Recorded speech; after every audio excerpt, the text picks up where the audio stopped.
pessoal, me chamo Isabelle, eu sou bolsista do Programa de Educação Tutorial de Serviço Social da Universidade Estadual do Ceará e nós estamos iniciando a primeira edição do Conecta-S.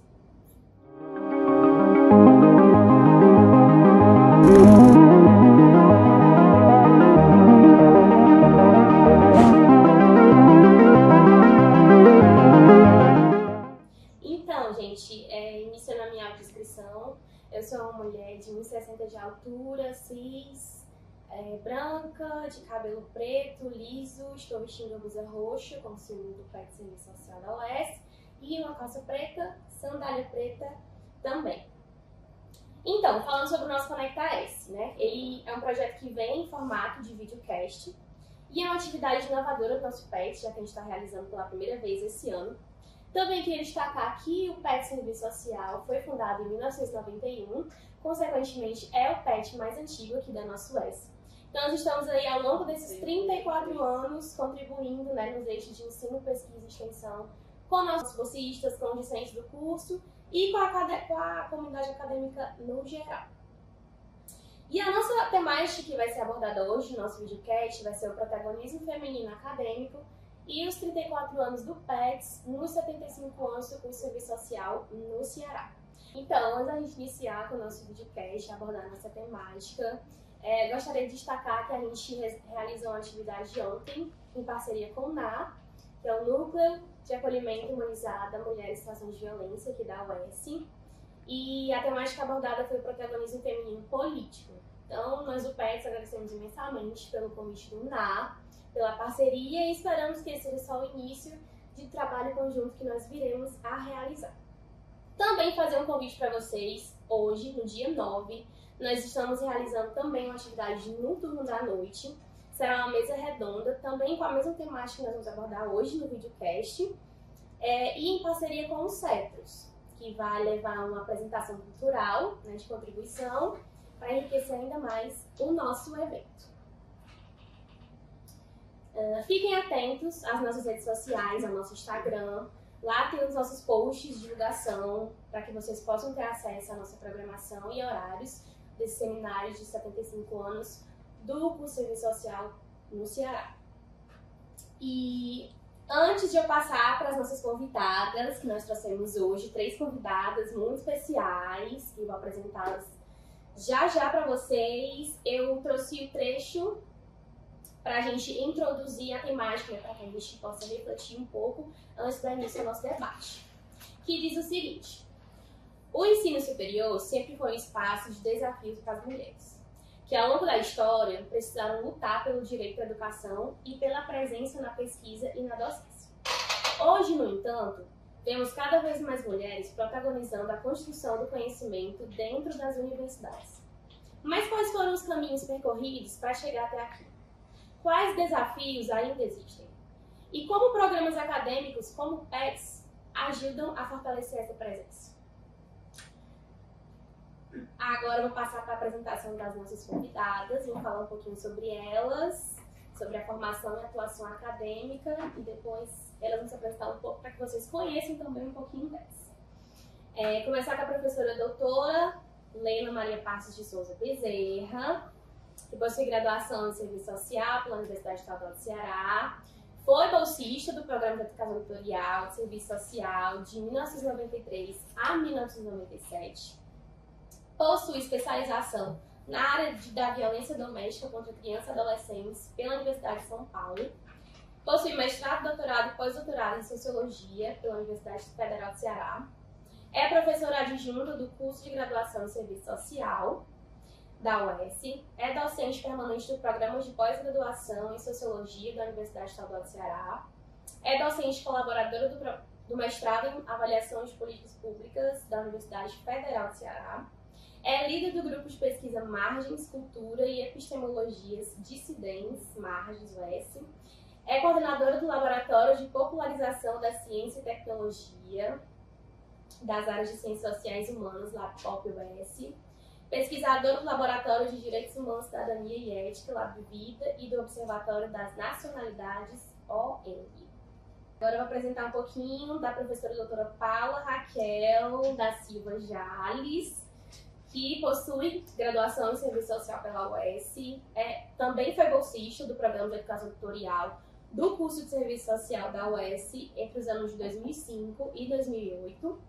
É especialista em ensino e tecnologias educacionais pelo Instituto Federal de Minas Gerais, mestre em políticas públicas e sociedade pela UES, doutora em políticas públicas pela Universidade Federal do Piauí, professora adjunta do curso de Serviço Social da Universidade Estadual do Ceará, pesquisadora do Grupo de Pesquisa Margens, Cultura e Epistemologia de Incidentes, GEPS-Margem, do Laboratório de Seguridade Social e Serviço Social, do LACES, e do Centro de Estudos do Trabalho e Ontologia de Ciência Social, CETOS, os três localizados aqui na UES. Também é pesquisadora do Núcleo de Pesquisa sobre Estado e Políticas Públicas da UFPI.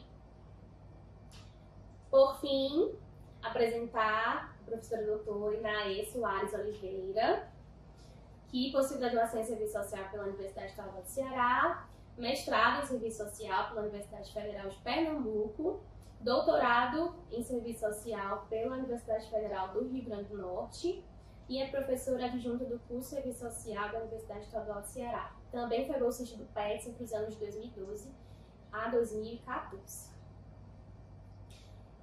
E aí, antes de passar a palavra para a professora Leila,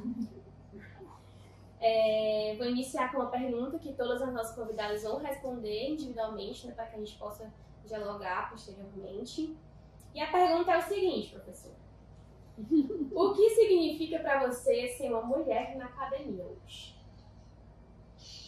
Então, olá a todos, todas e todas.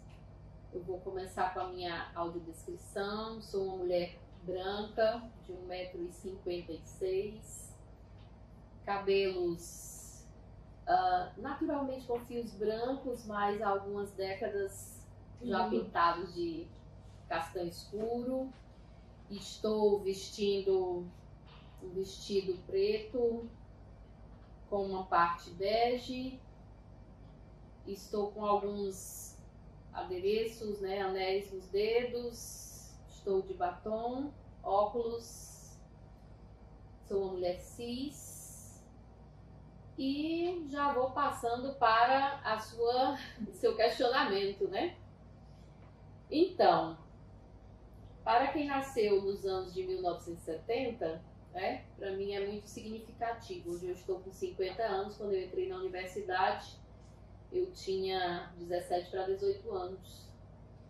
Então, o que significa ser hoje uma mulher, né, na academia, significa encarnar processos de lutas, né, anteriores que foram desenvolvidos pela pluralidade das mulheres, né, constituem aí esse grupo, e significa ainda enfrentar uma série de desafios, né, que já acompanham aí desde o início do século passado, que acompanham as nossas vidas, que é estar no mercado de trabalho, que é de fato dar visibilidade e garantir a legitimidade da produção do nosso conhecimento,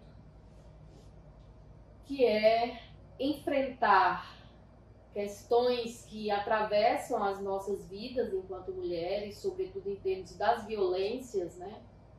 Violências de todas as formas que são perpetradas contra nós mulheres. Vivemos um tempo marcado pelo aumento dos feminicídios. É uma década assim, muito significativa da gente se questionar o que isso quer dizer, né, em termos ainda dos domínios de um patriarcado que se perpetua nas nossas relações sociais. Então, para mim, ser uma mulher na academia hoje é reconhecer todos esses processos de luta e reconhecer os desafios e essa luta cotidiana, né, para que nós possamos, de fato,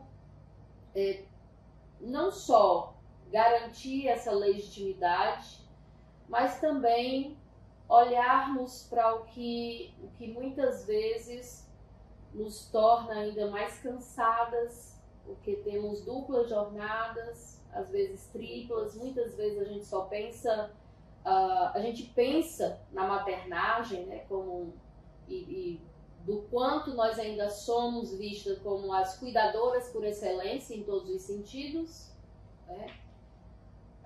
E isso vai além da maternidade, vai pensando também nos nossos pais, uma sociedade que se torna cada vez mais com um número recorrente de idosos. Isso implica também se indagar quem vai cuidar destes, né?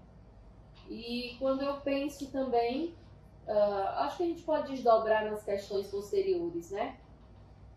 Eu creio que é isso. Ser uma mulher hoje na universidade é tanto de reconhecimento a quem veio antes e, ao mesmo tempo, um reconhecimento dos desafios que nós temos cotidianamente a enfrentar, que fazem parte de uma história anterior e que se somam, né, a outras nuances das violências e dos desafios do que é ser mulher nas suas pluralidades de existência.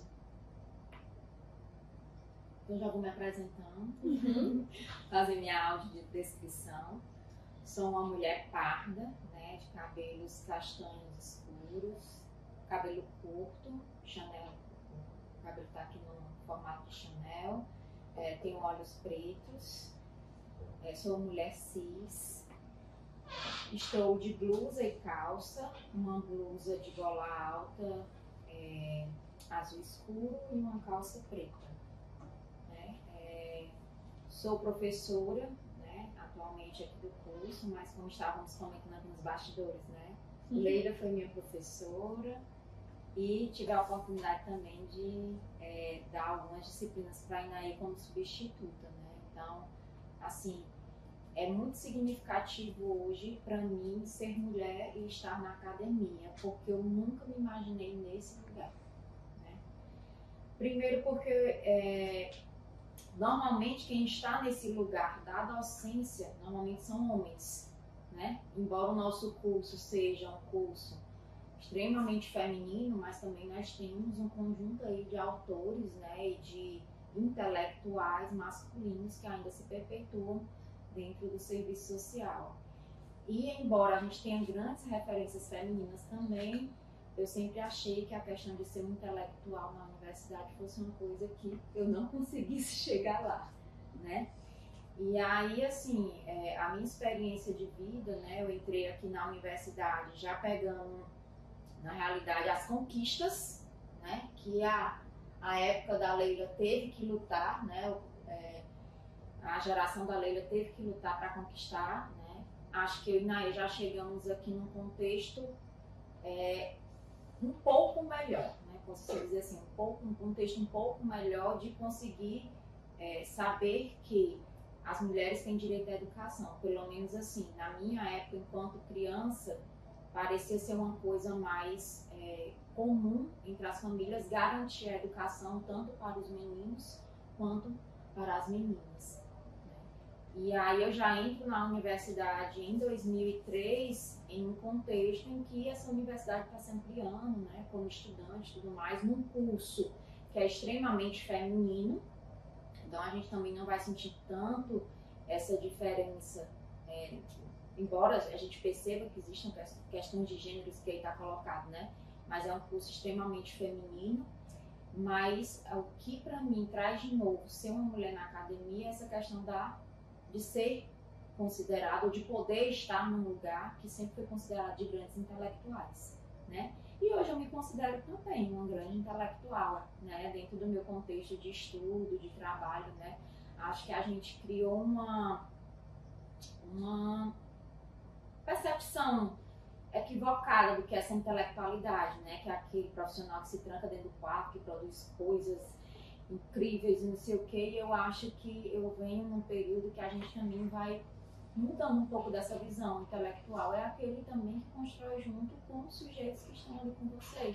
E eu acho que o meu processo também de me tornar docente foi muito nesse sentido, né? De construir junto com os colegas de trabalho e com os estudantes.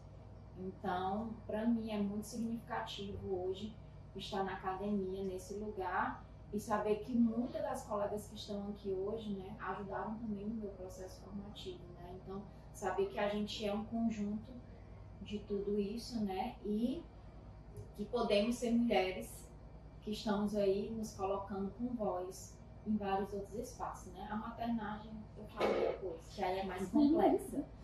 Mas só destacar que, mesmo estando como estudante, posteriormente como profissional, não deixei de ter a carga de trabalho doméstico, né? Então, mesmo ainda estudante, recebi uma certa carga doméstica de casa para ajudar com os irmãos, homens, né?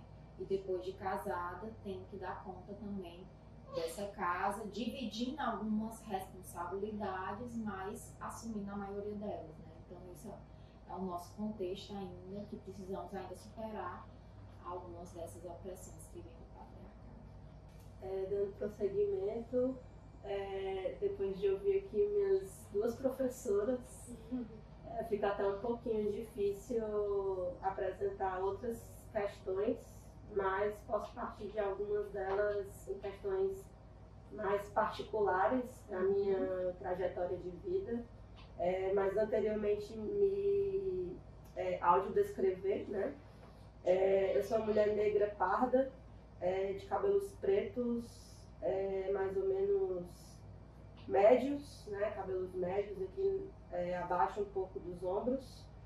Estou com uma blusa branca com flores azuis e uma calça também azul. Tenho 1,68 m, olhos castanhos escuros e estou de máscara, que acredito que até a minha própria voz dá para perceber que não estou na melhor das condições, mas me fazendo presente aqui no compromisso que a gente assumiu coletivamente para estar pensando um pouquinho a questão do protagonismo feminino no âmbito geral da universidade ou mesmo da nossa sociedade. Eu venho de uma família que a minha mãe sempre foi uma pessoa que mais me estimulou à educação, a entender que era através dela que eu poderia alcançar os meus objetivos e os meus sonhos. Então, acredito que se não, eu não tivesse, acredito que esse contexto, por si já favorece diversas outras questões, porque tinha um apoio incondicional dessa outra figura também feminina na minha trajetória de vida. Porque eu tenho certeza que se dependesse do meu pai, meus caminhos possivelmente teriam sido outros, né? Eu teria sido estimulado muito mais a entrar logo no mercado de trabalho, sobre quaisquer condição. E isso pode ser que tenha a ver também com a própria história de vida dele, né? Meu pai só tem até o ensino médio e a minha mãe já vinha de uma outra família também, de uma criação de mãe solo. Minha avó teve 7 filhos e diz que todos os filhos dela terminariam pelo menos o ensino médio, mas desses 7, 5 chegaram a terminar o ensino superior. E aí eu tô falando dos anos 80, né? Então, aqui pegando um pouquinho também a história de vida da minha querida professora Leila, essas pessoas também foram estimuladas apesar das precárias condições de vida. Então, minha mãe, desde criança, trabalha ajudando a minha avó, seja nas limpezas das escolas, na qual ela foi zeladora há muito tempo, ou depois, na adolescência, vendendo bijuteria ou salada de frutas para custear a própria permanência dela na universidade, né? Minha mãe também se formou aqui na Universidade Estadual do Ceará, no curso de pedagogia, mas depois a vida dela levou ela para outros caminhos, ela não chegou a exercer essa profissão. Então, eu confesso que essa questão de me reconhecer enquanto mulher dentro dessa sociedade, ela veio muito dentro do serviço social, porque antes do serviço social eu entendia algumas preocupações e precauções que eu tive que ter ao longo da vida por ser mulher. Como cuidados com quem eu ando, informações exacerbadas de com quem eu tô, com quem eu vou, para onde ir, questões que estão no campo do comportamento, que vão aí desde da forma de se sentar, as próprias vestimentas. Então, mas por ter crescido ao redor de muitas mulheres, tanto minhas tias como minhas avós, como a minha própria mãe, essa condição de compreender o significado da mulher no âmbito da universidade, o significado da mulher na questão da sociedade, ela me veio com o processo de criticidade que o curso de serviço social nos possibilita. Então, foi muito a partir dessa entrada nesse curso que eu comecei a entender as particularidades do que seria ser mulher nessa sociedade. E aí, hoje, se a gente pega alguns dados, a gente vai observar que nós somos a maioria. As meninas e mulheres são as que mais frequentam a escola, são as que mais adentram os espaços do ensino superior, mas são as que menos estão nos espaços de gestão. São as que menos estão nas coordenações de determinados laboratórios ou de determinados outros espaços de poder que a universidade ou a sociedade também institui, né? Então, uma questão a já colocar a gente no processo de reflexão de por que nós somos a maioria das pessoas votantes, nós somos as maiorias a ocupar os espaços dentro da universidade pública, mas nós somos as minorias em tudo que diz respeito aos espaços de gestão e poder.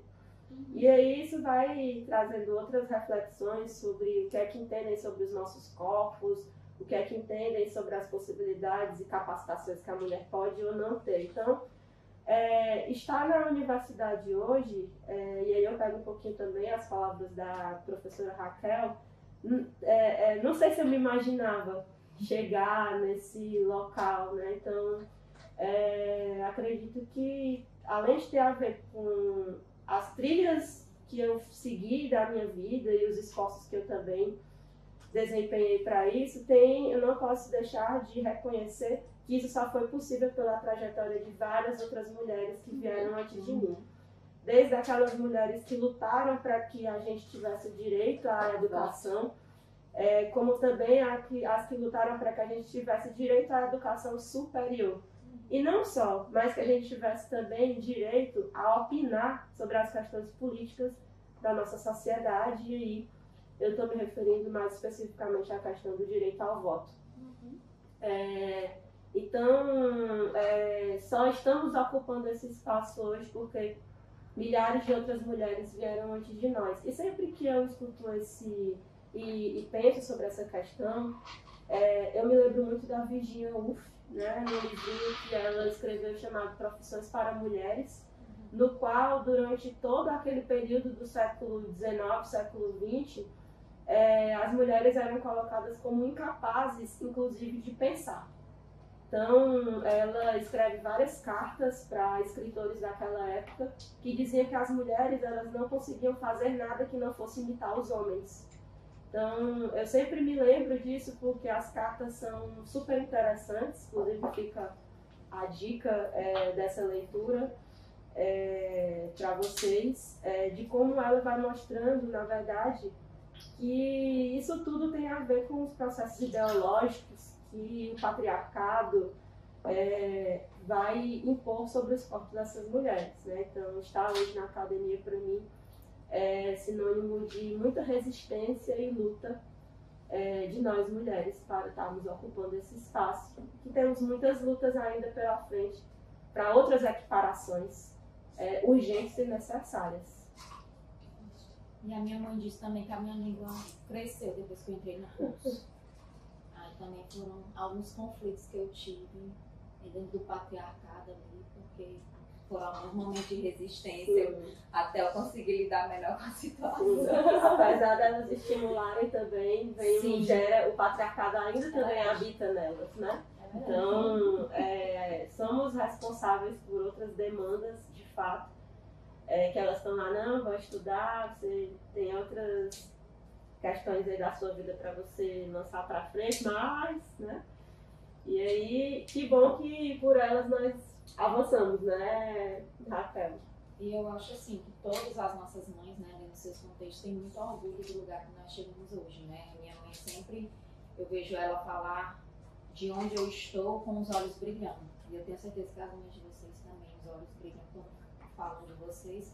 Por saber, eu acho que é muito daquela questão assim, eu gostaria de ter estado lá, né? Mas diante de várias coisas também de contexto de vida eu não consegui, né? Mas que bom que a minha filha chegou até lá.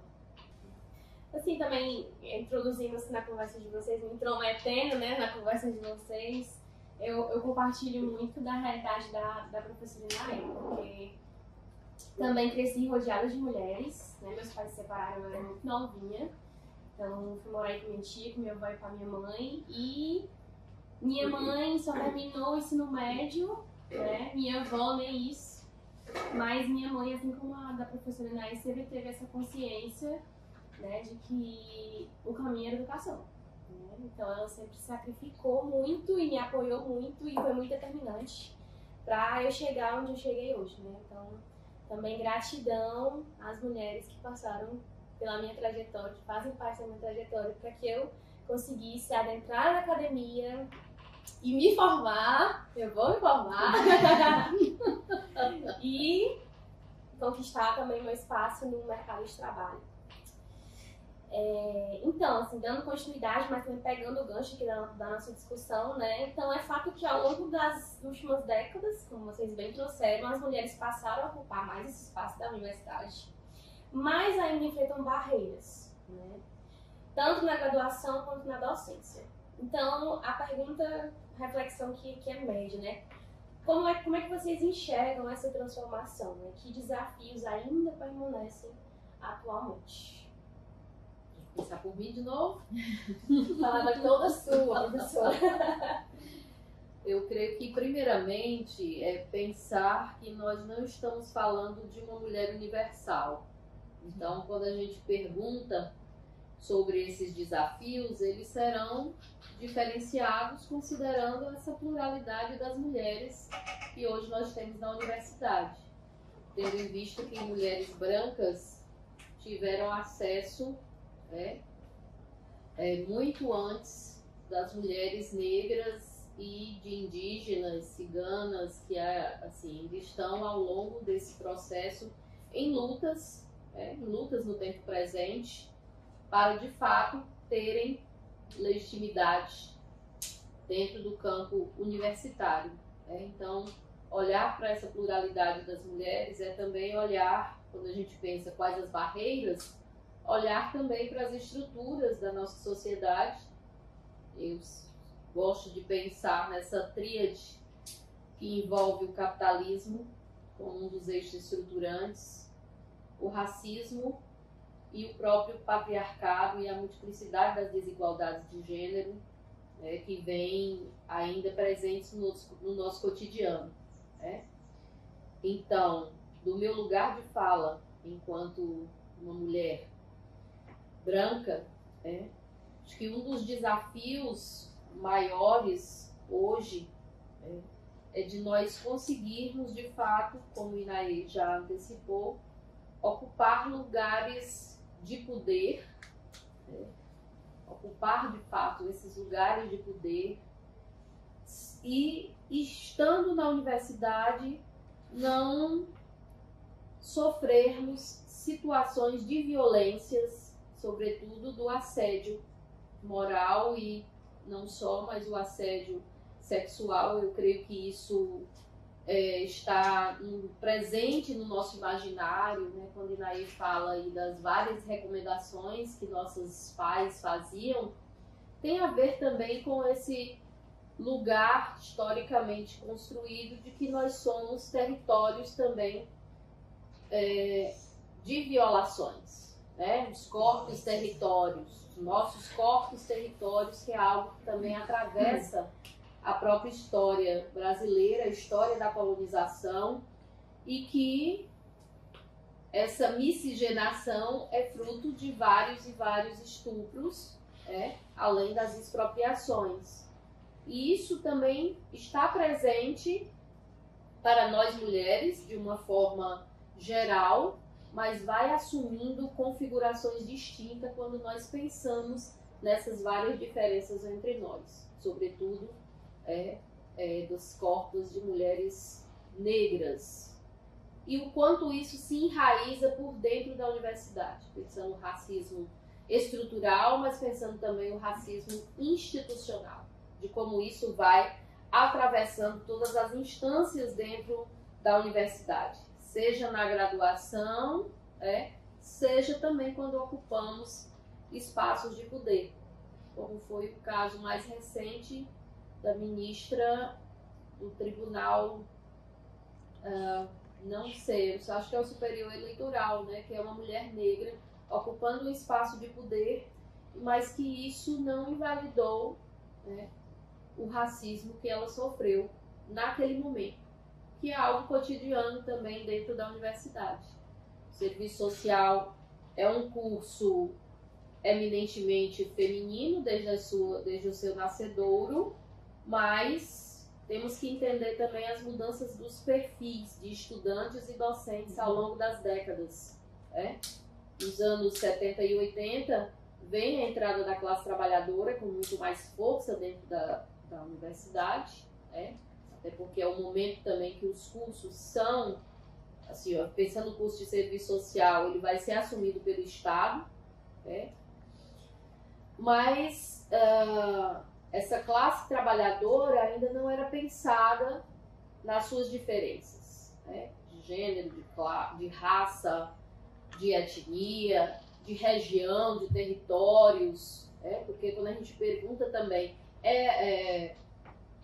as barreiras que a gente ocupa, temos que pensar essas intersecções. Nós estamos numa universidade situada no Nordeste, isso já tem toda uma hierarquização, pensando aí a hierarquização de quem produz, de quem fala e vai ser ouvido, mesmo sendo um curso eminentemente feminino, não são todas as mulheres que ascendem ao lugar de alguém que vai escrever, que vai publicar. Isso tem a ver com as desigualdades também regionais, econômicas, políticas.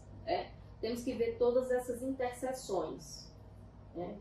Então, a sua pergunta é complexa. Enfim, isto me mobiliza a pensar como se dá toda essa estrutura de desigualdades e de intersecções entre opressões que se manifestam na nossa sociedade.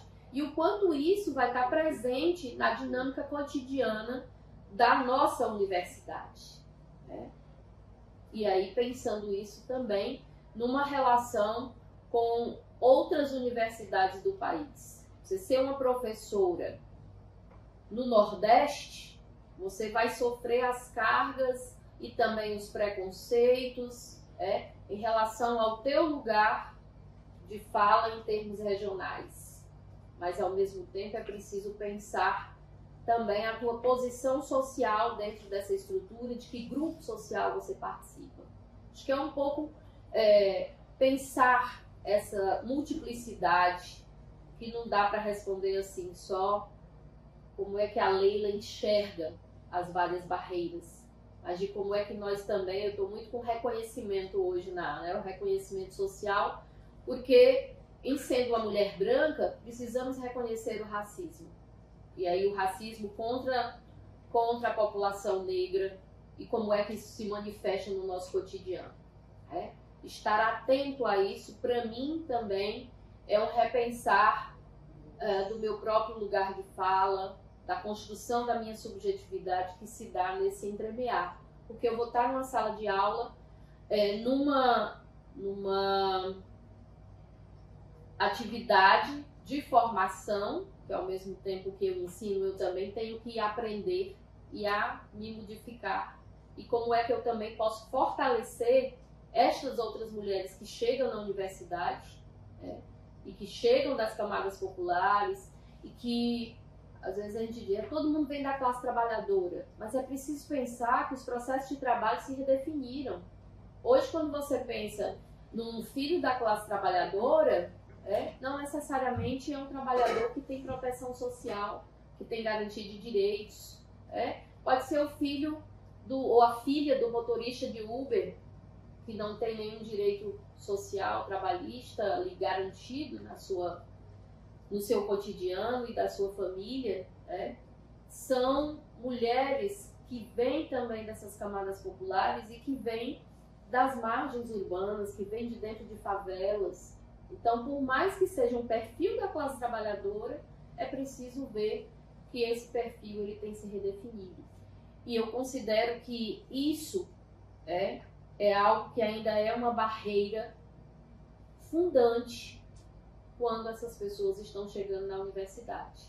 E a isso se soma também os aspectos de serem mulheres e mulheres negras. Então não dá para pensar de forma isolada, mas de maneira interseccional. Ouvindo vocês falarem, né, de como que foi também a influência desses pais, como eu disse, tenho 50 anos hoje, eu nasci nos anos 70. Para mim também tem sido um desafio essas novas dinâmicas, digamos assim, o uso da internet, o uso das tecnologias digitais. Esse também é um mundo muito masculino, digamos assim, que a gente tem tido mais acesso. Mas veja, para alguém que nasceu numa época que sequer havia internet, que o celular começou a se tornar um instrumento mais usado nos anos 90, nós também temos que acompanhar essas mudanças, essas transformações do tempo. E não é só uma habilidade ou uma competência. Isso mexe com o nosso modo de percepção do mundo. Tem alguns autores que fazem os estudos que até o fato da gente estudar anteriormente com um livro, sentada ou deitada, a própria posição, aquilo também se diferencia, que hoje tudo é a mediação da tela, do celular. Então, há processos de mudança de subjetividades. E aí eu queria puxar um pouquinho, diferentemente de vocês, digamos assim, quando eu entrei no PET, foi o momento em que eu tive, como é que eu vou dizer, meu Deus, digamos assim, que o meu desejo, ele começou a ser mais embalado.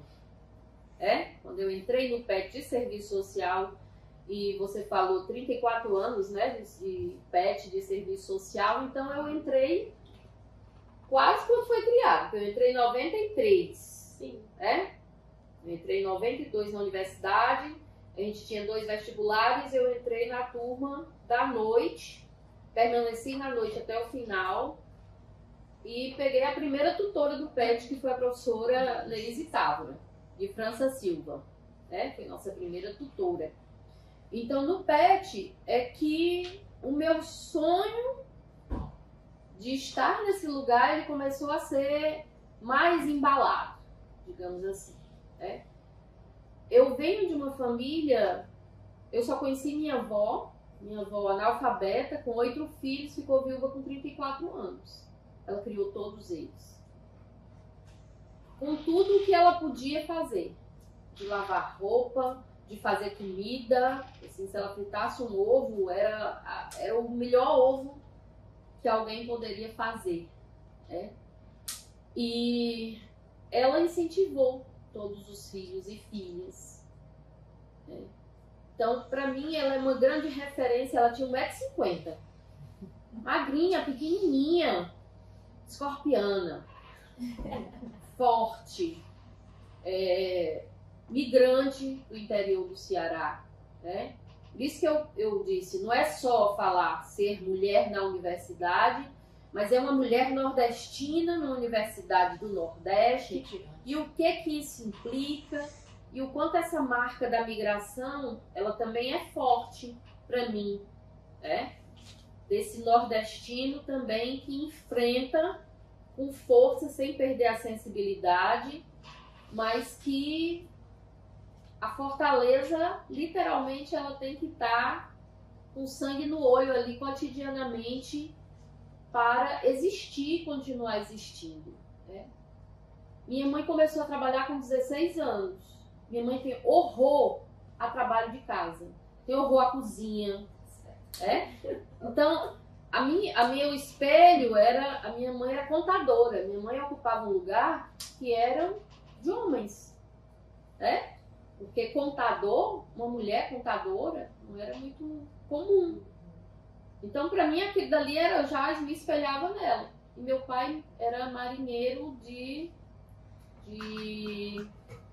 carga, não era marinheiro de guerra, não. Era da Maria Mercante. Então, o futuro que ele imaginava para mim era eu viajar e conhecer todo mundo, né? Então, os dois alimentavam isso. E ao mesmo tempo, como eu fui a filha mais velha durante 9 anos, não tinha esse negócio que era brincadeira de menina, brincadeira de menino. Então, na minha cabeça, feminino e masculino, e eu não estou falando de sexualidade, não estou falando disso, eu estou falando na definição de que esse ser pode fazer o que ele quiser, né? Então, eu brincava com o carrinho e tinha minhas bonecas. Eu estava brincando livre, leve e solta onde eu estava, andando a cavalo, andando de boi, porque meu pai estava no tutum do boi, com 5, 6 anos de idade. Então, para mim não tinha essa separação tão rígida, né? Eu acho que isso foi fazendo a minha subjetividade. Né? E por que eu estou puxando também um pouco isso? Né? É de como a gente vai se definindo nesse mundo social a partir dessas múltiplas raízes. Eu achei muito belo que vocês duas trouxeram logo na primeira pergunta, né? O que representam essas imagens e o que representam também essa família e o fortalecimento que essa família nos dá para que a gente possa seguir e fazer nossas próprias escolhas, sabendo, às vezes a gente não sabe direito onde a gente quer chegar, mas a gente tem uma dimensão imaginativa, né? Então, quando eu entrei aqui, quando eu entrei no PET, eu disse, eu quero ser professora. Né? Eu passei 11 anos sendo professora substituta aqui, sem desistir um minuto. Sofri assédio moral por outras mulheres dentro do próprio curso. As perspectivas que fugiam ao que era o padrão. E aí é que eu quero dizer, eu não vim de um padrão. Eu não fui formada por família católica.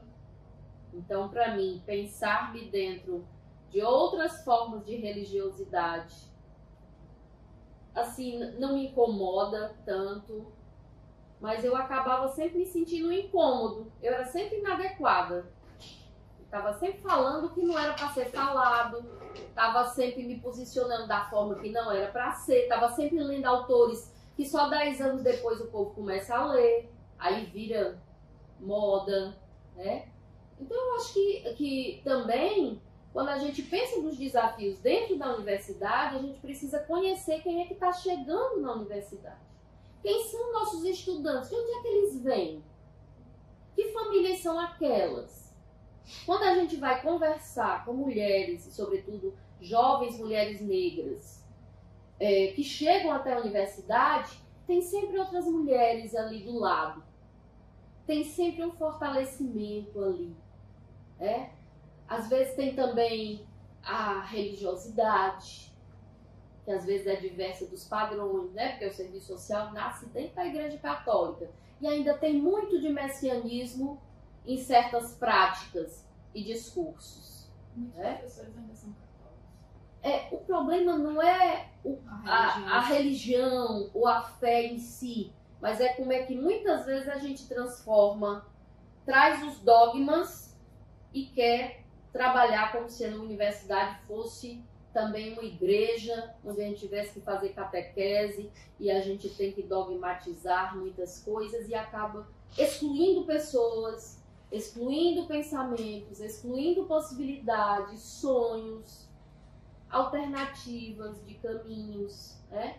Eu não estou dizendo que o serviço social é só isso, eu estou falando da instituição universidade que não foi feita historicamente para trazer para dentro dela todas essas diferenças, insurgências e inconformidades. E hoje nós temos uma universidade com tudo isso. e muitas vezes a gente não sabe como lidar. Nós estamos aprendendo. Nós temos que nos desconstruir cotidianamente para reinventar essa universidade para que ela seja pluriversidade. Ela já começou uni. A gente não quer que ela seja uni, a gente quer que ela seja pluri. E isso implica também uma mudança de cada um de nós. Eu me alonguei demais agora. Né? Eu poupei no primeiro módulo e agora eu me alonguei. Mas é um pouco falar sobre isso. A gente precisa conhecer quem são esses jovens que estão chegando. Quem são essas mulheres que estão adentrando o curso de serviço social? O que é que elas trazem? Só destacar, né, Leila, que hoje a questão da sexualidade também está muito presente. Sim. E o fato de, por exemplo, eu me identificar como mulher cis é diferente para uma mulher que se identifica como trans e assim se coloca em determinado no mundo, né? Como é que ela é ouvida, como é que ela acessa esse espaço de coordenação, como é que ela acessa espaços de gestão, como é que as pessoas que vão trabalhar com ela veem ela, né? Então, essa questão da sexualidade também perpassa. Se a mulher branca tem um pouco mais de espaço do que a negra, a mulher cis também tem um pouco mais de espaço do que a mulher trans, né? E essa sociedade também vai violentando e massacrando essas mulheres, né, que se colocam dentro de outras identidades de gênero, né, de suas identidades de gênero e que não é o padrão, né, que foi concebido, ou que ali que está colocado, ou que se pretende ser seguido, né? E aí, dentro de algumas discussões também que eu já tive a oportunidade de fazer sobre a questão da mulher, porque a universidade, ela fortalece também esses nossos estudos, você perceber que quando o homem, ele é pai, como é que a empresa vê ele? Ele é um excelente. Se ele é pai, com certeza ele vai cuidar da empresa do mesmo jeito que ele cuida dos filhos, né? Nem sempre é assim, mas enfim. O olhar para o homem pai é diferente para a mulher que é mãe. A mulher que é mãe, ela vai dar mais atenção aos filhos do que à empresa. Mas o homem pai, não. Ele vai cuidar da mesma forma, porque ele não cuida, né? Quem cuida é a mulher, né? Mas, enfim, é uma percepção diferente, né? Desses homens, dessas mulheres. E a outra coisa também que impacta nessa questão da maternidade, né? E aí eu tô aqui nesse lugar, porque hoje meu filho tem 1 ano e 8 meses, né? João Henrique, um beijo pra você, meu filho. É perceber que essa mulher, ela tem alguns direitos sociais que lhe foram garantidos e que podem ser acessados. E quando a gente acessa, a empresa não olha a gente com bons olhos. Né? E isso não é só para as empresas privadas, isso também é para a universidade. Porque os alunos ficam, oh meu Deus, a professora vai entrar de licença maternidade, não acredito, já tem pouco professor. Ou então os próprios colegas de trabalho, né, ficam, já vai ser um disciplinamento, vão ficar sem professor e tudo mais. Mas enfim, é o contexto daquela mulher. E eu vou ser sincera pra vocês, antes eu achava que 6 meses era muito pra cuidar do menino. Eu queria 2 anos, 3 anos. Porque eu ainda tô aí na peleja pra me reorganizar do que eu venho. Mas também a maternidade é um se refazer cotidianamente, né, de uma nova mulher ali, que também vai se construindo, vai se reconectando com o espaço, mas é compartilhar aqui com vocês que é extremamente complexo ser uma professora de universidade, ser mãe. Né? É muito complexo conciliar com essas duas coisas, principalmente quando também a mãe é neurótica. Nem eu. Então isso também complexifica. Conforme a psicanálise, o problema não é a neurose. E o que é? A psicose. A neurose é a normalidade dentro da psicanálise. Ou seja, todos, todas e todos somos neuróticos. Então eu tô dentro da normalidade. Nós estamos dentro. E é um ponto, esse é um ponto. Estou falando normalidade e colocando as aspas. Porque a gente se habituou a só querer seguir isso que é o curso normal, aquilo que é dito normal, hegemônico. Hoje toda uma discussão sobre o anticapacitismo, e eu fico pensando, os maiores problemas é a nossa dificuldade de lidar com a diferença, de lidar com aquilo que transborda. E nós somos seres de transbordamento. Sempre dou um exemplozinho, quadro, né? A gente quer sempre uma figura, um quadrozinho e pintar dentro do quadro. Mas a dinâmica da criação do ser humano é extravasar a moldura. Nós somos isso. Né? E nós temos o tempo todo, nós somos podados. E principalmente mulheres. Somos as mulheres. Né? Podadas em tudo. No exercício da sexualidade, na definição das identidades de gênero, né? Porque quando Raquel vem falando nessa questão das sexualidades, mas é pensar essa dinâmica das identidades de gênero, dessa definição, que mesmo abrindo portas para que a gente possa extrapolar a moldura, né?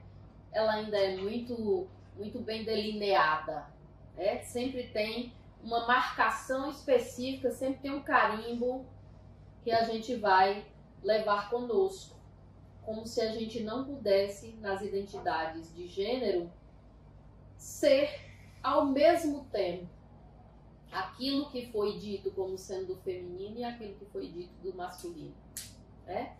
Porque quando a gente tem uma voz altiva, uma posição mais, digamos assim, não subserviente, não submetida aos ditames do que é a imagem da cuidadora por excelência. Enfim, quando a gente fala e se faz ouvir, né? E quando eu digo fala e se faz ouvir, não significa de nenhuma maneira gritar, mas como é que a gente vai mudar as dinâmicas para que de fato sejam vozes reconhecidas, né? Nem todas as vozes são reconhecidas. E como é que a gente vai mudando esses processos, né? Nós ainda vamos sempre criando enquadramentos, novas molduras, né? Em relação às identidades de gênero, às sexualidades, enfim, fazem parte das dinâmicas sociais. A professora Leila traz muitas questões para a gente refletir, né? Com o olhar atento dela com relação a tanto as questões das mulheres como também na questão da universidade. E eu acho que ela parte de um ponto elementar, que é entender que somos diferentes. E quem são as mulheres que realmente conseguem entrar na universidade? Né? Então, se a gente para pensar que a maior parte dessas meninas, garotas e mulheres estão sofrendo várias violações de direito ainda nos primeiros meses de vida. E, enfim, a depender das condições de classe, nem é construída em si a possibilidade do sonho. Então, eu acho que quando ela traz um pouco a questão de que nós, de alguma maneira, fomos fortalecidas por outras mulheres, isso já quer dizer muito dentro de um país em que as redes de apoio são cada vez mais escassas, né? Então, são sentimentos que atravessam conjunturas. Dentro da nossa conjuntura neoliberal, egoísta, competitiva e destrutiva, ainda contar com rede de apoio é algo que já muda a nossa trajetória de vida. E eu não estou dizendo que, apesar dessas questões, outras mulheres com uma força ou com uma vontade não consigam ultrapassar suas próprias condições de vida, de realidade ou de existência. Eu acredito que quando a gente começa a pensar realmente quem é que adentra a universidade e quando os movimentos negros começam a tensionar que é necessário que haja reparação histórica e utiliza o processo de entrada na universidade pelas cotas sociais ou raciais nessa universidade, a gente também está mudando histórias de vida. Mas antes da gente conseguir mudar essas histórias de vida, é importante que haja a construção de uma possibilidade de futuro. Então, não sei se é a nossa profissão, não sei se é a realidade com a qual a gente lida, que normalmente são mulheres atendendo mulheres, são mulheres ouvindo histórias de outras mulheres, São mulheres observando e contextualizando a realidade social, econômica e subjetiva de outras mulheres. Então, a gente tem ainda algo que, por vezes, a gente dialoga, que é como a gente constrói projetos de futuro. Como a gente alimenta sonhos. Nós somos alimentadas de sonhos, né? Então, e aí, se a gente, por exemplo, pegando aqui o gancho sobre produção, conhecimento, se a gente vai para as questões científicas ou tecnológicas, as meninas nunca foram colocadas no lugar de que elas podem ser cientistas. Se eu falo assim, quem inventou o Wi-Fi? Quem pensou o GPS? Quem descobriu a radioatividade? Nenhuma vez vai vir uma mulher na nossa cabeça. E foram todas mulheres que iniciaram os processos dessas descobertas. Wi-Fi, Bluetooth, GPS, tudo foram, primeiramente, quem iniciou as pesquisas com relação a essas questões que hoje a gente não vive sem, tá no nosso cotidiano, foram mulheres, né? Então, que lugar é esse que essas mulheres também podem adentrar dentro da universidade? A gente está num curso que é um curso que também está ali dentro das práticas de cuidado. A gente está lá para pensar os problemas sociais, a gente está lá para analisar as questões de como as desigualdades impactam na nossa sociedade e na vida dessas mulheres. Mas e se a gente vai para os cursos de ciências e tecnologias, né? Qual é os espaços, como é que essas mulheres são recebidas nesses espaços? E aí, pensar um pouquinho também a universidade em si. Se a gente observa todos esses elementos que eu estou apresentando um pouquinho para vocês até agora, esse ambiente ele é hostil para as mulheres. Sim. Ele é hostil para as mulheres quando essas mulheres não podem encontrar uma creche, por exemplo, para que, ao passo que elas também avançam na construção dos seus sonhos, os seus filhos estejam resguardados. Ao passo que a gente não consegue fazer a liberação de acesso a uma alimentação adequada nos refeitórios universitários. Porque mesmo ali sendo um valor irrisório para muitas realidades, né, que aqui no caso da Universidade Estadual do Ceará é 80 centavos, mas 80 centavos todos os dias faz diferença para as muitas mulheres que às vezes algum familiar da sua rede de apoio, sem condições, consegue dar e destinar para aquela estudante 50, 80, 100 reais por mês para que ela consiga dar conta da sua realidade dentro da universidade. Então a gente está falando sobre a necessidade da pessoa ter uma vestimenta, que muitas vezes ela se sente desconfortável porque não tem um calçado, não tem uma calça jeans, né? E também, dentro de, quando a professora Leila traz quem é essas pessoas que estão entrando na universidade, e como não só o colegiado, a estrutura universitária em si recebe ela, mas como é que os colegas de sala de aula também recebem ela.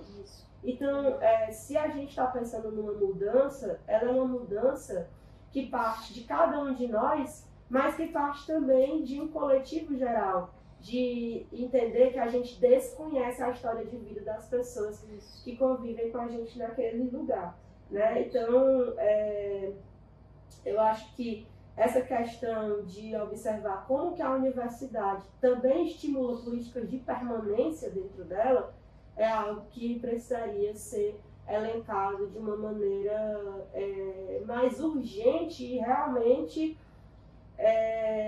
para que se efetive, de fato, políticas nesse sentido. Porque se a gente está fazendo 75 anos de serviço social só nessa universidade, essa universidade, o que é que ela mudou com relação às garantias de direitos das mulheres? Então, a gente permanece sem um espaço de ciranda, a gente permanece sem uma brinquedoteca, a gente permanece sem uma creche.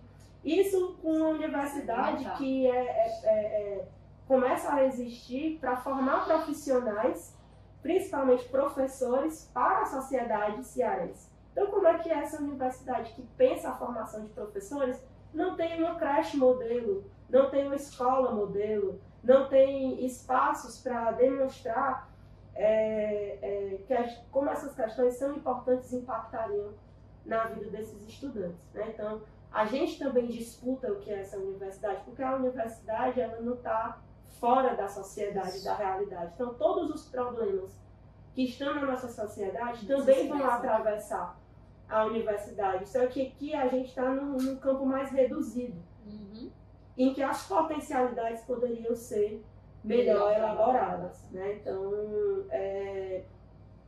são questões que precisam realmente que elas avancem. E aí elas só vão avançar se a gente tiver espaços como esse. Então, parabenizo também ao PETS pela promoção desse espaço para a gente estar conversando e dialogando, para somar forças realmente e estratégias de como é que a gente avança em pautas como essa. Para a gente findar um pouco esse tópico, eu vou fazer uma proposta de uma pequena dinâmica com nossas convidadas. Quero pedir para vocês compartilharem uma experiência, seja como docente, seja como graduanda ainda, marcante. Seja ela engraçada, seja ela de superação, mas algo que ficou guardadinho na memória. Começa por mim de novo. Quem mandou a senhora sentar do meu lado, né, professor? Eu comecei bem formal, já tô... É assim mesmo, vai se soltando. Tá, eu vou começar com uma que pra mim é marcante até hoje. E tem a ver exatamente com esse debate das relações étnico-raciais, né, de forma mais intensa no nosso curso. Eu cheguei a coordenar o núcleo de afro-brasilidade, gênero e família, no Afro. Foi lá que eu fui estudando, né, e tentando entender esse debate das relações étnico-raciais, inclusive na minha própria meu próprio auto-reconhecimento. Mas, e foi nesse momento que fomos criando margens, né? E aí já depois, acho que já eu entrei no AFO em 2015, fiquei até 2017, e depois já foi com margens. Por que eu estou relembrando isso? Porque nós estruturamos um grupo de estudos, já tinha saído do AFO. E no grupo de estudos, dialogando sobre essas questões, né, eu fui aprendendo com as jovens negras, estudantes de serviço social, né? Elas foram me ensinando e me questionando e me desafiando. E isso exige também por parte do professor, né, uma certa não, porque não é nem certa nem errada, mas exige humildade também para escutar, para aprender. Tem um processo que você vai se descobrindo, se autoafirmando, se redefinindo. E tem um momento que a gente chama de fragilidade branca, né? Que para mim eu achava que era uma grande... Assim, isso não existe. Fragilidade branca. Pessoas brancas desenvolvem aí, né? Podem, diante de uma situação em que você é confrontado em relação ao racismo, você passar por esse momento. E aí há uma inversão dos papéis, né? A gente começa a chorar, a gente diz, não, eu não estou passando por isso, eu não entendi o que foi feito, né? E junto com as jovens que já foram minhas bolsistas, tem uma até que já se formou agora, as outras permanecem comigo, elas foram me ensinando mesmo. Para mim isso tem sido muito significativo, sabe? Eu não sei se eu consigo expressar porque é algo que toca tão profundamente, né? Porque eu fui passando por esses momentos, né?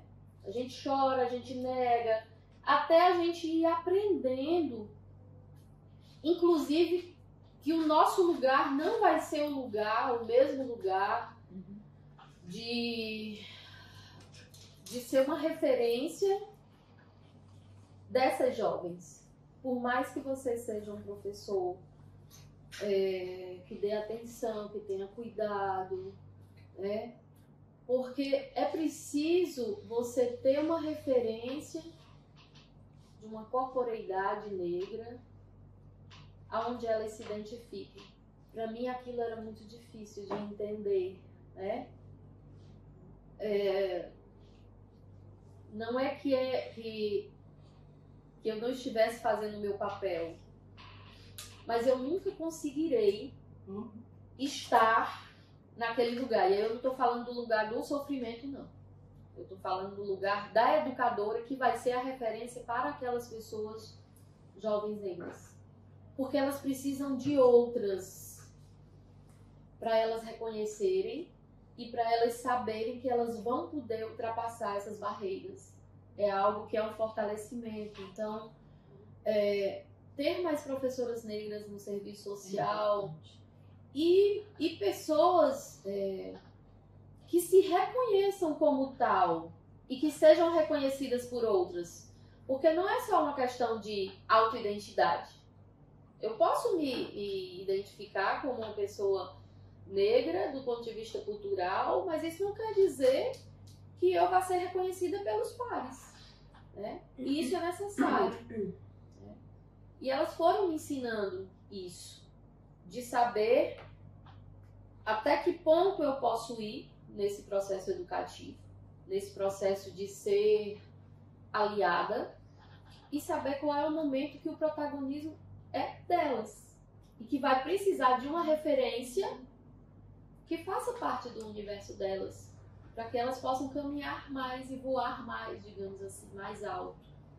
Isso para mim era muito difícil, já que eu acho que eu sempre idealizei muito esse lugar do docente, do professor, enquanto um educador, né? Inicialmente, olha, eu estou aqui me desfazendo de todas as minhas arestas, né? Porque era muita ideia, sabe aquela ideia assim do cabeção, né?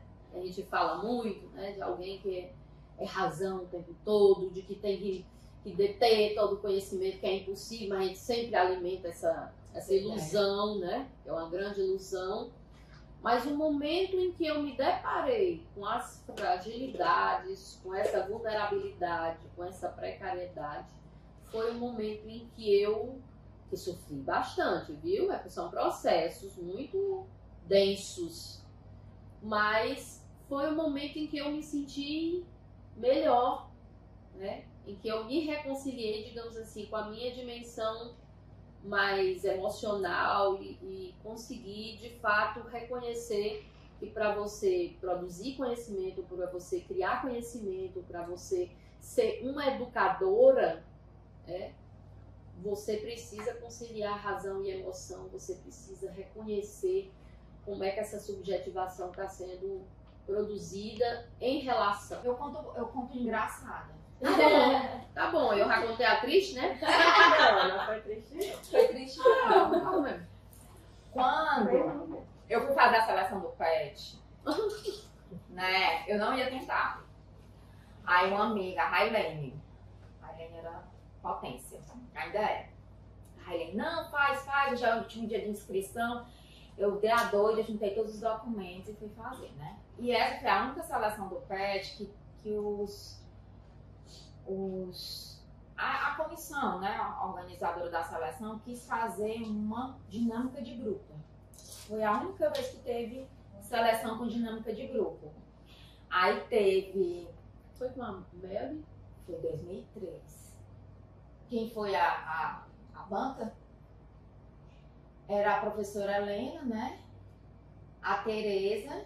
E aí tinha aquela que é psicóloga. Essa mesmo, a Mary, que é assistente social psicóloga. Que é assistente social psicóloga. Fazia não. Pronto. E aí era a Patrícia, e eu não lembro quem era, acho que era a Ana Maria, que iam sair, aí também tava na seleção, né? E eu achando que eu tava abafando, né? Passei na prova escrita com 7 lá. Mas eu fiquei feliz porque todo mundo passou com 7. Então, assim, eu tô dentro, né? Tô dentro junto com os outros, tô igual a todo mundo, né? E aí a gente foi pra dinâmica e teve a entrevista. E aí eu lembro que a Tereza me chamava de bico embaleada. Ai não, era a Clara que me chamava de bico embaleada. Mas a Tereza dizia que eu era maguinha. Ai, maguinha, bora mulher, vai. Eu fazia a disciplina de pesquisa com ela dava maior força. Ela, mulher, vai dar tudo certo. Aí tá bom, aí eu fui pra entrevista e eu achando que eu tava abafando, né? Aí a professora, quais são os autores que você gosta de ler e tudo mais? E na época meu pai tinha me botado, meu pai sempre foi dessa área assim, emocional, e aí ele me botou pra fazer um curso de inteligência emocional, né? Aí eu achando que tava abafando, quais são os autores de referência que você gosta de ler e tudo mais? O Augusto Cury, ó. E achando que tava abafando, né? E aí saí da entrevista, passei, né? Me achando e tal. Eu passei, né? Mas aí depois eu fui entender o que era o Augusto Cury dentro do contexto da autoajuda. Mas foi legal. Arriscar. Mas foi arriscar que deu certo. Foi na espontaneidade que eu passei. Quando eu estava no PET, na verdade, quando eu entrei para o serviço social, sempre quis fazer serviço social. Eu já tinha passado por algumas graduações antes de chegar aqui e dizia para mim mesmo que se um dia desse certo, né, eu ia me dedicar ao máximo que eu pudesse a esse curso e foi isso que aconteceu. Eu confesso que a geografia ainda dividiu um pouquinho meu coração com o serviço social, mas tudo que eu aprendi lá só consolidou e também intensificou um pouco mais as análises que eu também trouxe para o serviço social. Você chegou a fazer geografia? Cheguei. Concluiu? Não. E ciências sociais? Você não Fiz fez? uns 5 semestres, né? Mas aí passei, né? Tava lá na geografia e passei pro serviço social. Desculpa, geografia, mas e também como grande parte dos estudantes quando entram, não tinha muita noção do que era, mas não sei porque o coração batia lá. Eu acredito que na época jovem, né, assim, acreditava que era mais fácil mudar o mundo do que hoje a gente compreende, né? Obviamente que tem coisas que são possíveis, outras são mais complexas. E eu era do PET e era do centro acadêmico, né? E fui do centro acadêmico durante todo o tempo que eu também estava no PET. E sempre fui muito julgada pelos meus colegas petianos, apesar deles não terem coragem de falar isso na minha cara. Mas isso vai acontecer em todas as gestões. E aí isso para mim não fazia o menor sentido, porque eu estava num espaço que me possibilitava a vivência do tripé universitário, como vocês bem sabem. A gente tem atividade de ensino, pesquisa e extensão, e o centro acadêmico me dava aquilo que é fundamental e necessário, que era compreensão política e pensar como que a gente cria estratégias. Dentro de todo esse arcabouço, como é que a gente cria estratégias. E eu estou contando essa historinha para trazer um pouquinho do que é que também poderia caber um pouco mais com esse debate que a gente está trazendo aqui hoje, porque o centro acadêmico fez uma atividade e uma das pessoas convidadas para essa atividade foi a Mila Cisne, né, professora da Universidade do Estado do Rio Grande do Norte, a UERN, feminista de todos os debates teóricos e também das atividades e estratégias que ela constrói, também são dentro do feminismo. E ela fez uma atividade com tanto a gente da gestão, como também os demais estudantes que assim quiseram participar. E quando eu digo que o serviço social foi ele que construiu e me fez entender determinadas questões sobre o mundo, é porque vivendo um pouco no que eu já relatei, de convivendo com muitas mulheres, sendo criada ao redor de muitas mulheres, e também sendo construída, professora Leila, um pouco na sua dinâmica também, de que esse ser pode ser o que ele quiser. Né? Então, eu tinha um primo da mesma idade que eu, e morei um período da minha vida com a minha avó e esse meu primo também, então todos os nossos brinquedos eram juntos. Todos os amigos deles eram meus amigos. Então nunca houve essa definição tão estabelecida sobre o que é de menino e o que é de menina, porque aqueles dois seres podiam ser o que eles quiserem, né? O que eles quisessem ser. E aí, nessa oficina, nesse espaço construído pela Mila, eu cheguei a dizer que eu não me reconhecia como uma feminista. E aí eu tentei argumentar, dizer que eu não me reconhecia como feminista porque eu não participava de nenhum movimento, não era organizada em nenhum movimento de mulheres, não construía estratégias ou pautas dentro dessa questão mesmo das políticas voltadas para as mulheres. E aí foi muito interessante porque depois desse espaço eu entendi que não necessariamente você é feminista porque você constrói um movimento de mulheres, né? Feminismo é uma estratégia e concepção de que as mulheres também têm direitos a viver em paz, a viver numa sociedade justa e também a ter garantido tanto as suas seguranças como também as seguranças das outras mulheres. Então, foi esse espaço que me fez me reconhecer dentro das lutas feministas, né? Então, eu acho que hoje, na sociedade que a gente está e com um grupo de mulheres que se colocam contrárias às questões ditas feministas, como elas também dificultam os nossos avanços, porque não é sobre as mulheres quererem ser mais que os homens, não é sobre misandria, que é um ódio aos homens. Na verdade, somos nós lutando pelas nossas próprias vidas, né? Então, esse espaço foi construído aqui e quem muito participou dessa minha questão específica e particular foi essa professora Mila Sifne, que também fica aí a referência para os demais que tiverem interesse sobre esse assunto. A gente pode falar de novo? Pode. Eu queria só lembrar a professora Tereza Cristina Esmeraldo Bezerra, que ela foi minha professora, por incrível que pareça, ó. Ela foi minha professora. E foi exatamente ela quem também, nessas questões de pensar em outros lugares, né, onde nós mulheres podemos estar, eu creio que foi muito com ela, né? Que Tereza vem do movimento feminista, né? E aí, em pleno início da década de 90, a gente fazendo disciplina eu fazendo, né? Ela ensinando. A disciplina de movimentos sociais, foi um momento que eu me aproximei muito.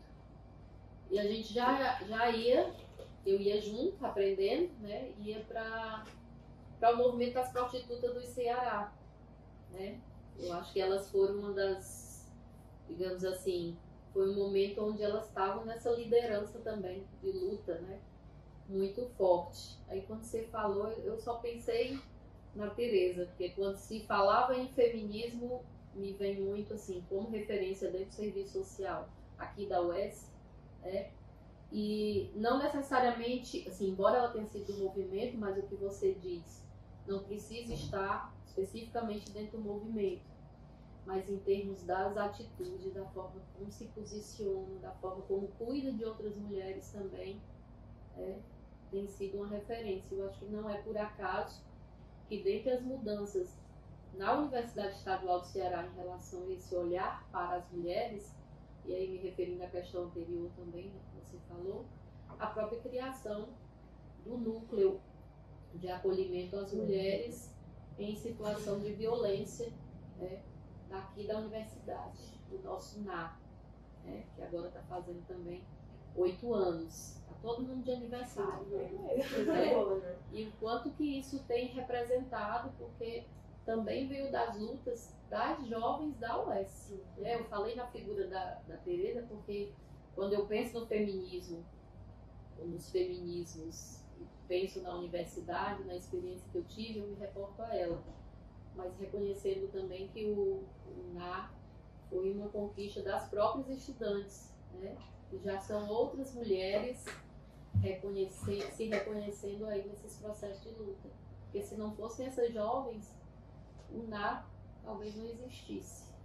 E jovens com coragem, né, professora? Porque se a gente pega um pouquinho do histórico, o número de casos de assédio dentro da universidade e de estudantes denunciando, a gente precisa de 60 mulheres dizendo a mesma coisa para que alguém diga assim, aconteceu, porque realmente os nossos corpos parece que eles podem ser tocados e transitados por qualquer pessoa. E isso não foge, não escapa das questões de análise históricas e coloniais que a gente vivencia. Então, essas mulheres ainda têm coragem até hoje.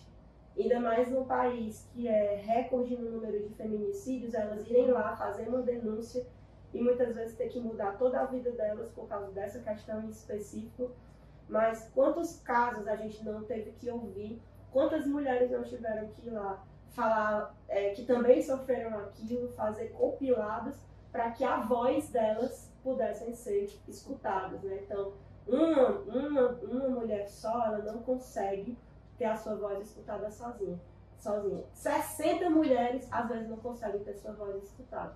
Então, parabéns à professora Tereza por estar nesse espaço, por ocupar esse espaço de tanta luta, tanto das estudantes quanto também das servidoras dessa universidade, para que a gente consiga caminhar no processo de proteção à vida das mulheres. Eu queria acrescentar, né, que eu vejo um ponto comum entre nós três, né, porque eu também nunca tive essas muito delimitado que era masculino e feminino, né, e a pobre da minha mãe tentou de tudo, né, ela me botou no balé, ela fez curso de etiqueta, mulher tive curso de etiqueta em casa, pra aprender a usar os gatos e tudo mais, descer escada, mas aí, mulher, não teve jeito. Era 3 meninos, eu tinha o mais velho, que era o Estevam, e a nossa diferença era praticamente de 1 ano, e tinha dois mais novos, né, meus irmãos. E a minha mãe também teve uma perca gestacional, mas enfim, eram 3 meninos e uma menina. E aí eu me buracava com o Estevam em todo canto, então assim, eu brincava de peão, brincava de bilha, eu subia em árvore, eu pulava muro, então essa era a minha diversão também, né? Então nunca tive essa muito delimitada, no entanto que a mãe comprava muito saia pra mim, mas eu sempre gostei muito de calça, né? E assim, até uma determinada época, a calça ela era caracterizada mais com o uso masculino, né? Mas enfim, eu nunca tive muito também essas definições muito delimitadinhas, não, do que era masculino e feminino, não, né? E eu acho que isso também foi importante para dizer para mim, assim como disse para vocês, né? Que eu poderia ser qualquer coisa, que eu poderia chegar em qualquer canto e que eu poderia ocupar qualquer espaço.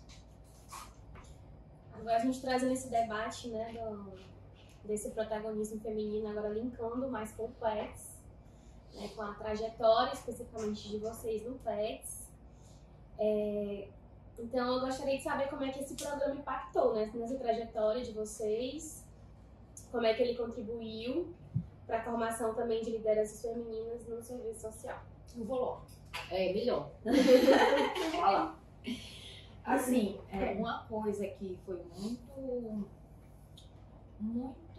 foi um processo de sofrimento, mas ao mesmo tempo um aprendizado dentro do PET. E eu já tive a oportunidade de também, numa roda de conversa aqui com os bolsistas, falar sobre isso, né? A gente tinha um grupo quando entrou, porque vocês sabem que o PET é um grupo que muda muito.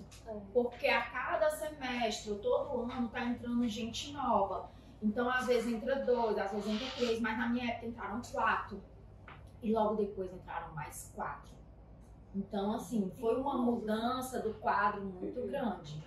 E quando entrou eu mais as 3 colegas, não havia diferenciação entre a gente, assim. Nós fazíamos todas as mesmas coisas e tudo mais. Quando entrou um novo grupo, que praticamente renovou quase todo quem estava antes, meio que se fez uma diferenciação entre aquelas que pensavam e eram mais as intelectuais e as outras que eram mais do âmbito prático. E eu era do âmbito prático, minha filha. Eu queria era resolver as coisas. Eu queria era parar de ser 4 horas de reunião, 6 horas de reunião, gente, pelo amor de Deus. Fala, não resolvia nada. E aí eu ficava indignada. E aí havia um pouco essa diferenciação. E assim, o mais interessante é que eu não me sentia capaz de ser um intelectual. E aquilo no grupo, de alguma forma, reforçava essa incapacidade. Mas eu fui uma das poucas daquele grupo que me destaquei na área da docência. Né? Então, eu acho que esse processo também, apesar de ter sido um processo de sofrimento, ele me impulsionou para me chegar em um lugar que outras colegas também queriam, mas que acabaram não conseguindo chegar até lá, né? Por outros processos pessoais, de vida e tudo mais. Né? Então, o PET, para mim, ele foi muito importante nesse protagonismo, nesse meu protagonismo, né? Para ser uma mulher da área acadêmica. É sobre isso. Tinha uma pesquisa tentando fazer um ganchinho aqui, porque é muito, muito bacana estar aqui compartilhando um pouquinho dessa questão do PET. Porque o PET, ele me proporcionou muitas descobertas, né? Descobertas sobre a importância do estudo, descobertas sobre a extensão. Então, se a gente está vivendo hoje um momento de curricularização da extensão, naquela época, 2012, né, o PET já tinha as suas extensões. Então, a gente fazia esse processo e tinha as pesquisas. E na minha época, tinha uma pesquisa que era muito recorrente, não sei se ela ainda existe ainda hoje, que era a pesquisa dos egressos. Né?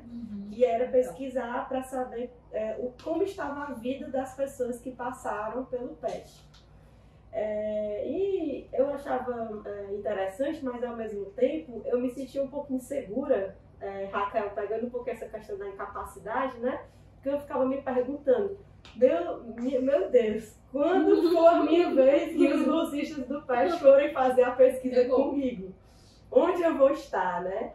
E eu normalmente não me via em lugares de muito destaque, assim, né? O que também pode ter a ver com esses processos que, apesar de diversos estímulos para a educação, você não se sentir extraordinário em muitas coisas, ou mesmo capaz de alcançar determinados lugares, né? Então, assim, e quando a gente ia entrevistar os egressos, aí que as coisas ficavam mais densas ainda, porque todas estavam muito bem, né? Elas eram concursadas não sei da onde, elas eram professoras, assim. Eu não me lembro de ter entrevistado ninguém que tivesse, assim, numa situação... Então, parecia assim, que se você tinha que passar por aqui, você tinha que, né? Porque quando chegasse na pesquisa dos egressos, né? Ele me entrevistando, eu estou desempregada. Que também é algo que não tinha como não escapar também às análises de conjuntura, né? Então, na época, a gente não estava vivendo o boom das organizações sociais que a gente observa hoje. Então, era realmente somente por meio de seleções ou concurso que a gente conseguia adentrar os espaços de trabalho, né? Mas hoje eu estou feliz, né, que se vocês forem fazer a pesquisa dos egressos... Então, deu certo, mãe, né? Deu certo. Quando eu estava perto, eu me lembro também que quando eu comecei a chegar perto, eu acho que eu tinha medo de me formar, não sei, eu tinha medo de sair da universidade. Eu também. E de repente as coisas não darem muito certo e outras coisas do tipo. Então, quando eu estava ali perto de terminar, eu voltei para a geografia. Pelo menos. Se não der, e aí ela chegou e eu já tinha passado por outros cursos também, e aí ela, dessa vez você vai se formar. Né? Então eu tive que me formar.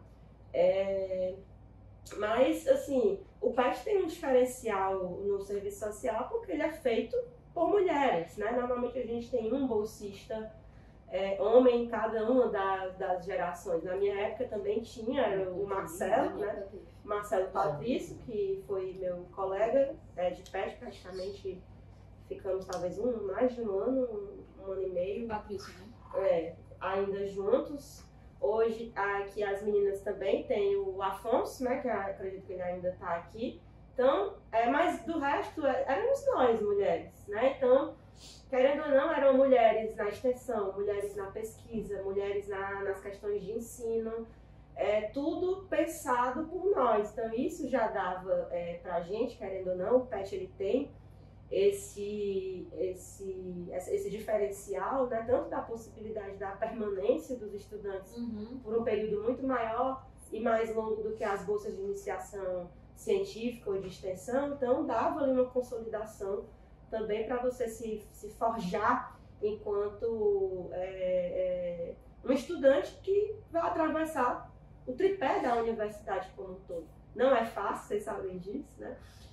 Ainda mais quando soma as práticas de estágio, então realmente vira ali uma coisa surreal, que são os componentes curriculares, são as demandas de cada um deles, 6, às vezes 5, 6 por semestre, né? Também tem a questão da excelência, normalmente os bolsistas precisam ser bons estudantes, né? Não podem tirar notas ruins, então isso também tinha uma exigência que, no final das contas, é positiva, porque mesmo que a gente entre no ensino superior, o estímulo à leitura, o estímulo ao conhecimento, o estímulo como esse conhecimento também ele agrega, e aquela coisa, né? É algo que ninguém vai tirar de você, o conhecimento, mas isso também, dentro do ensino superior, precisa ser estimulado. Ainda mais hoje com as big techs, né, que a gente tudo quer aprender na IA, tudo a gente quer rápido. Então, às vezes eu penso assim, vou passar um filme aqui de 1h30, eles vão morrer do coração, né? Porque não aguenta ver um vídeo com mais de 20 minutos. Então, mas eu acredito que, para sintetizar um pouco, o protagonismo vem desse espaço mas vem também dessa questão de um curso que é também majoritariamente feminino, né? Então ele já nos coloca nesse lugar e saber que foi o primeiro dos PETs, né? Então já nos coloca ainda num lugar ainda mais forte que as pessoas que estavam no processo das gestões e organizações da universidade conseguiram construir o primeiro PET e o primeiro PET de serviço social. Então isso já fala muito sobre a nossa potencialidade. E eu acredito que aqui tem outra coisa também que a gente aprende, querendo ou não querendo, que é a falar.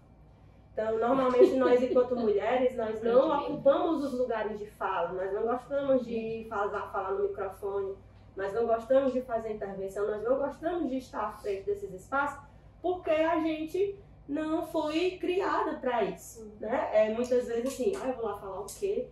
Mas eu não tenho nada para falar. Claro que tem. Só que para os homens é muito mais fácil eles irem lá falar qualquer coisa e a gente não, a gente fica, tem que ter uma fala completa, tem que ter uma fala política, tem que ter uma fala pensada, né? A gente gosta das coisas com muito mais excelência.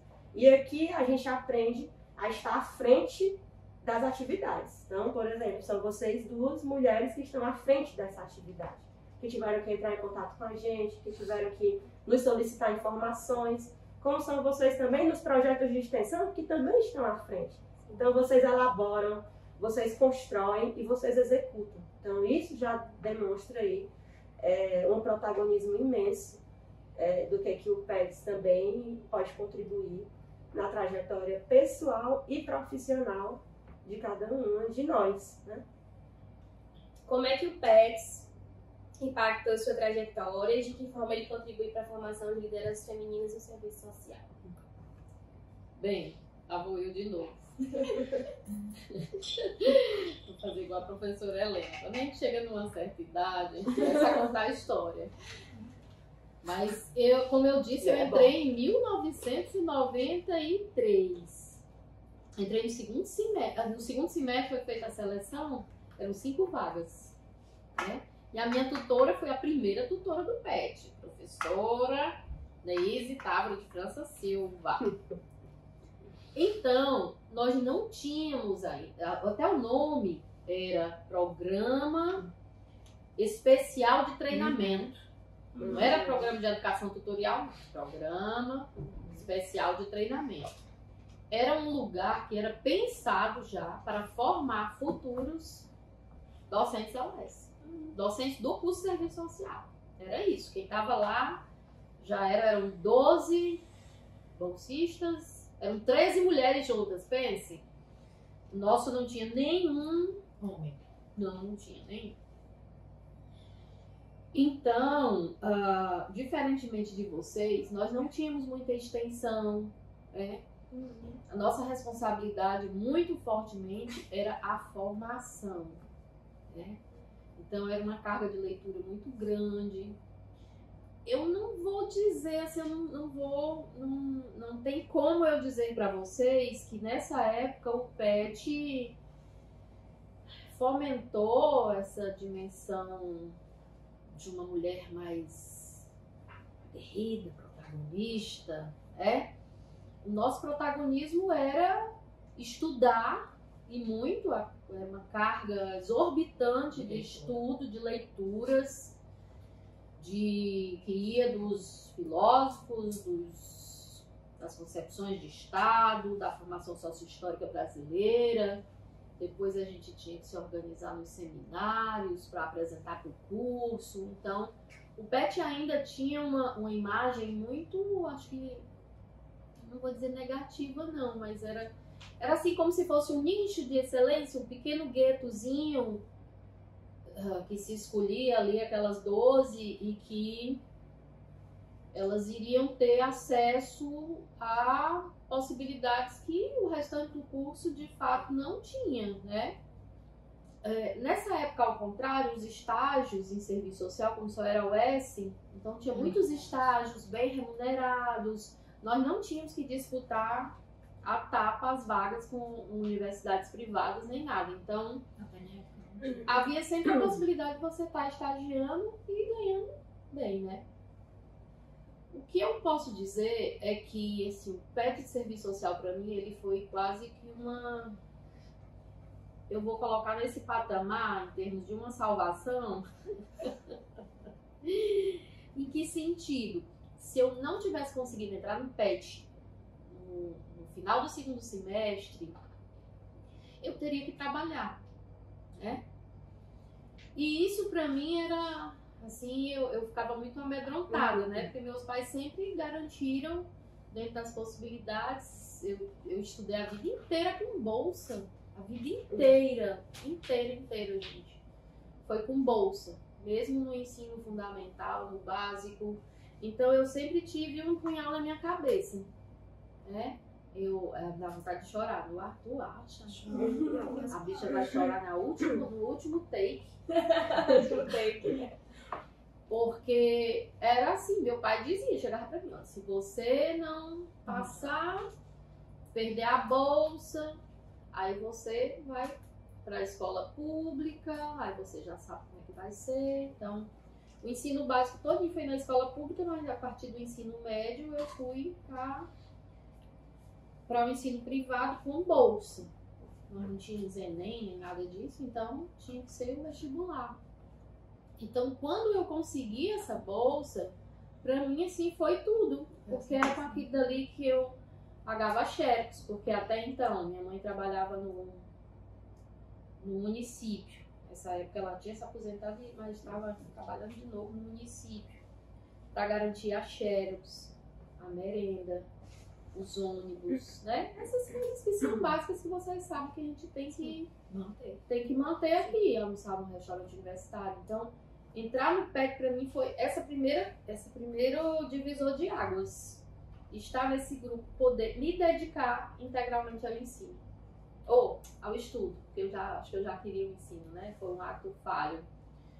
Então, para mim, me ajudou nesse fortalecimento. Para mim foi determinante. Como eu disse, quando eu entrei no PET, eu já alimentava esse sonho de que eu quero ser professora da Universidade Estadual do Ceará. A louca que perseguiu esse sonho até conseguir. E que na véspera tinha feito a inscrição, mas na véspera não queria vir fazer a prova. Porque também é isso. Às vezes a gente parece muito firme, muito determinada, mas as coisas aqui por dentro, elas não são assim, né? É aquela instabilidade, é a desconfiança. Será que? Será que? É? E eu sempre fui muito tímida, muito tímida. Na infância, não. Depois, na adolescência, foi aquela coisa, né? Adolescência, eu nunca gostei de adolescência na minha vida. Então, quando o povo diz, eu queria ser adolescente de novo, eu gosto do tempo presente. Então, o PET não me ensinou a deixar essa timidez.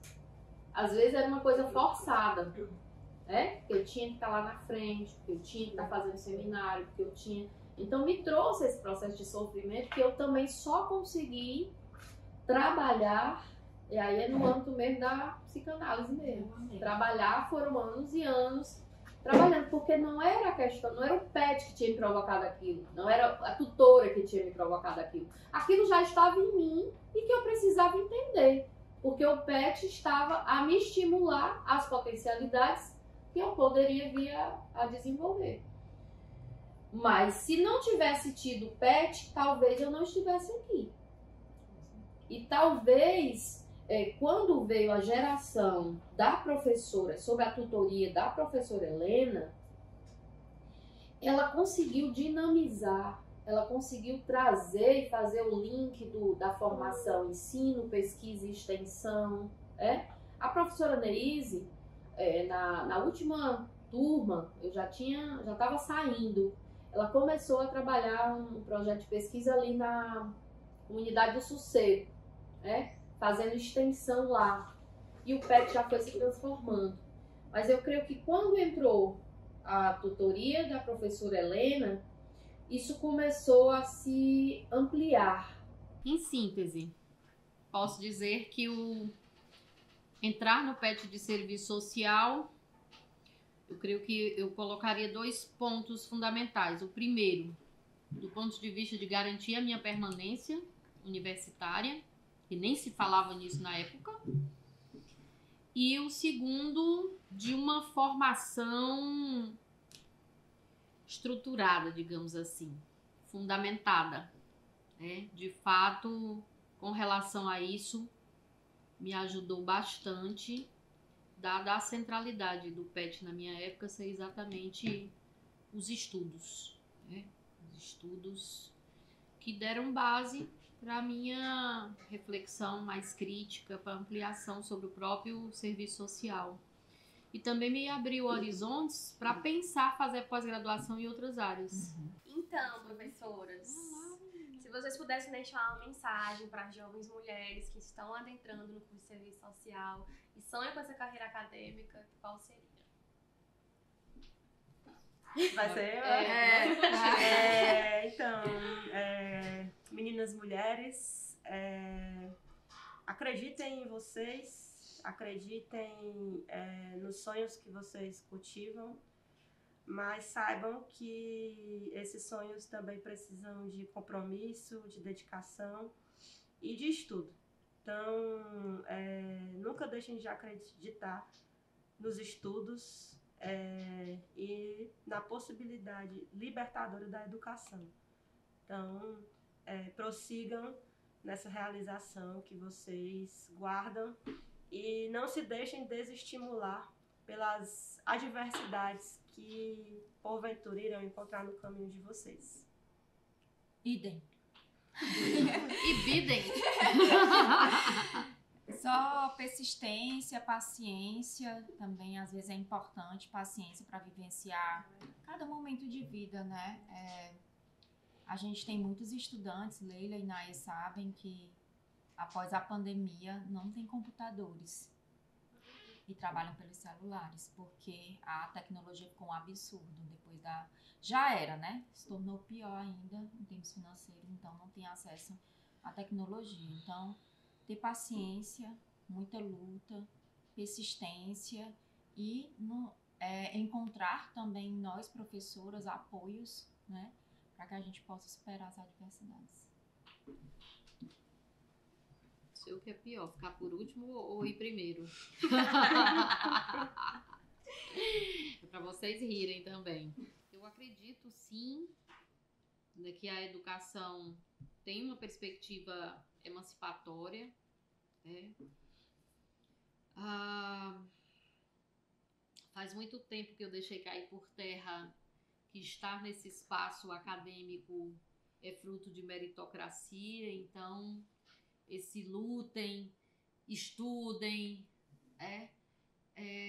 significa também se reúnam com outras mulheres, fortaleçam vínculos coletivos, porque a gente só consegue lutar politicamente por uma causa quando a gente se identifica também nesse outro.